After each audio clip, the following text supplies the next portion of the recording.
द्वारकापुरी भगवान विष्णु के चारों धामों में से एक द्वारकापुरी। सन 1983 कुछ डाइवर्स ने अरेबियन सी में छलांग लगाई।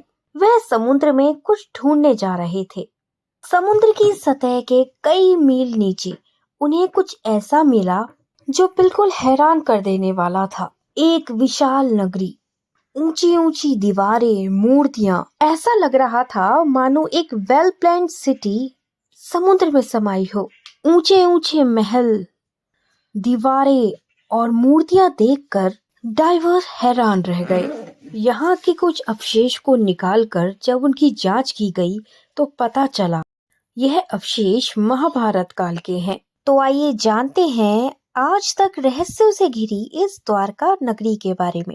विष्णु जी के चारों धामों में से एक द्वारका गुजरात के जामनगर में अरब सागर के पास बसा एक छोटा सा शहर। भगवान के दर्शन करने के लिए दूर दूर से भक्त यहाँ आते हैं। भागवत पुराण के अनुसार भगवान श्री कृष्ण कंस का वध करने के बाद मथुरा में रहने लगे। कंस की मृत्यु होने के बाद उसके ससुर जरासंध ने मथुरा पर हमला कर दिया। जरासंध ने एक के बाद एक 17 हमले किए। लगातार हमलों से परेशान होकर भगवान श्री कृष्ण ने मथुरा से कहीं और जाना ही सही समझा। भगवान श्री कृष्ण ने द्वारका में समुद्र के ऊपर एक नगरी निर्माण करने का आदेश दिया, किंतु समुद्र देव की आज्ञा के बिना ये मुमकिन नहीं था। भगवान श्री कृष्ण ने समुद्र देव की आराधना की। आराधना से प्रसन्न होकर समुद्र देव ने श्री कृष्ण भगवान को समुद्र के बीच 12 योजन भूमि प्रदान की। रातों ही रात विश्वकर्मा जी ने एक नगरी का निर्माण किया जिसका नाम था द्वारका। ऐसी वेल प्लान्ड सिटी जो देखने में इतनी भव्य थी जिसे सोच पाना भी मुश्किल है।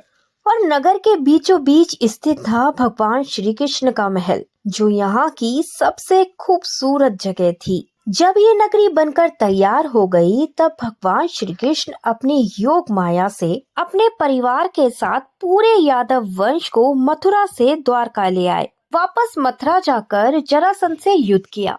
जरासंध को हराकर वापस अपने परिवार के साथ द्वारका में रहने लगे। किंतु जैसे इस पृथ्वी पर आया हर जीव सुख और दुख के चक्र में फंसा होता है, वैसे ही भगवान श्री कृष्ण भी इस चक्र का एक हिस्सा थे। समय बाद महाभारत युद्ध आरंभ हुआ, जिसमें भगवान श्री कृष्ण ने अर्जुन के सारथी की भूमिका निभाई। 18 दिनों तक ये भीषण युद्ध चलता रहा और आखिर में पांडवों ने विजय हासिल की। महाभारत के स्त्री पर्व के अनुसार गांधारी ने अपने पुत्रों के मृत शरीर को देखा। उन्होंने भगवान श्री कृष्ण को इस युद्ध के लिए जिम्मेदार ठहराया। उन्होंने भगवान श्री कृष्ण को ये श्राप दे दिया। इस प्रकार उनके पुत्र और उनके वंश का युद्ध करते करते विनाश हुआ। उसी प्रकार 36 साल बाद श्री कृष्ण के वंश का भी विनाश होगा।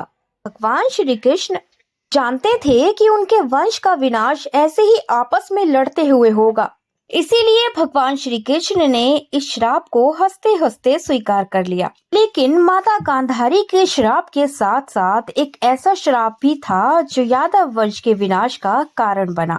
एक बार द्वारका के पवित्र स्थल पिंडारक में कई बड़े बड़े साधु संत पधारे। श्री कृष्ण के पुत्र साम और उसके दोस्तों ने मिलकर संतों के साथ शरारत करने की योजना बनाई। साम ने गर्भधारण स्त्री का रूप बदलकर संतों के पास पहुंचा और अपने होने वाले बच्चे के बारे में पूछने लगा। अपना उपहास उड़ता देख संतों ने साम को ये श्राप दिया कि वह एक लोहे की मूसल को जन्म देगा जो यादव वंश के विनाश का कारण बनेगा। श्री कृष्ण के नाना जी उग्रसेन को जब ये बात का पता चला तो उन्होंने उस मूसल के टुकड़े टुकड़े कर दिए और समुद्र में फेंक दिया। समुद्र में एक मछली ने उन टुकड़ों को निगल लिया। मछली को एक मछुआरे ने पकड़ लिया। जब उस मछली को काटा गया तो उसमें से वही लोहे के टुकड़े निकले। टुकड़ों का इस्तेमाल एक शिकारी ने तीर बनाने के लिए किया, लेकिन टुकड़े होकर खत्म हो जाने के बाद भी ये लोहे का मूसल यदुवंश के विनाश का कारण कैसे बना? 36 साल बीत चुके थे। गांधारी का श्राप पूरा होने का समय आ गया था। यदुवंशी धीरे धीरे नशे की लत में इतना डूब गए कि उन्होंने आपस में ही लड़ना शुरू कर दिया। ये लड़ाइयाँ धीरे धीरे आपस में इतनी बढ़ गईं कि यदुवंशी विनाश की ओर जाने लगे। श्री कृष्ण के पुत्रों ने भी आपस में लड़ना शुरू कर दिया। धीरे धीरे ये लड़ाई इतनी बढ़ गई कि पूरे कुल का विनाश हो गया। और तो और बलराम जी ने भी धरती का त्याग कर दिया। यह सब होता देख श्री कृष्ण भगवान बड़े दुखी हुए। वह द्वारका छोड़कर एक वन की ओर चल दिए। हाँ, वह एक पीपल के वृक्ष के नीचे बैठे।